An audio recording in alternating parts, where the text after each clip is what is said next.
বিসমিল্লাহির রহমানির রহিম। আজকে 26শে মার্চ, এই দিনে স্বাধীনতা ঘোষণা হয়েছিল। আমার বীর মুক্তিযোদ্ধা ভাইরা যারা আজকে স্বাধীনতাতে অংশগ্রহণ করেছিলেন, আমি তাদেরকে প্রথমেই আমার পক্ষ থেকে অভিনন্দন জানাবো, কৃতজ্ঞতা জানাবো। আপনারা যদি সেদিন অস্ত্র তুলে না ধরতেন তাহলে আমাদের দেশ স্বাধীন হতো না।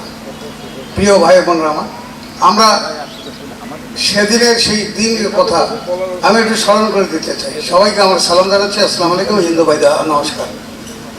স্মরণ করে দিতে চাই আমার সমবয়সী যারা আছেন, আমার সিনিয়র এখানে অনেকেই আছেন, মুরব্বিয়ান, তেনারা হয়তো স্বীকার করেন। 25শে মার্চ আমাদের পার্বত্য কিন্তু 23শে মার্চ শুরু হয়েছিল নিধন।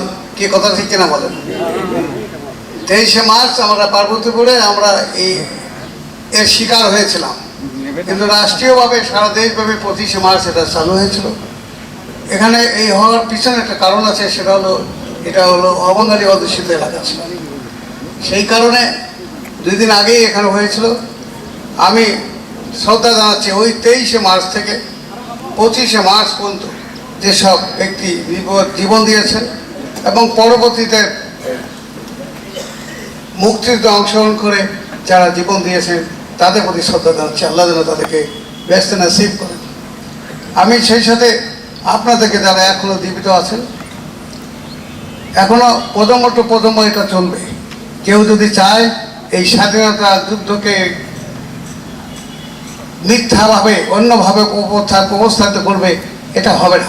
এদেশের মানুষ মানবে না কখনো।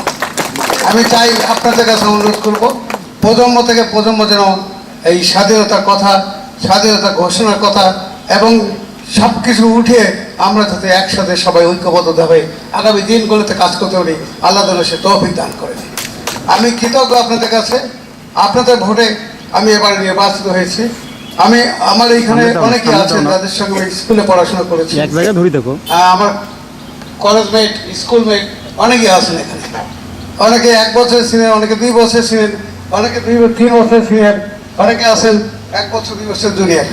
আমি আর কথা না বলিয়ে শুধু এটুকু বলতে চাই, আসুন আমরা একটা সমৃদ্ধশালী বাংলা দেশ যাতে করতে পারি, আল্লাহ যেন সে তৌফিক আমাদেরকে তার সকল দ্বিধা আতঙ্ক ভুলে গিয়ে আমরা আগামীতে ঐক্যবদ্ধ থেকে এদেশের মানুষের জন্য কাজ করব, এ দেশের জন্য কাজ করব। আল্লাহ যেন আমাদেরকে সবাইকে সে তৌফিক দান করেন।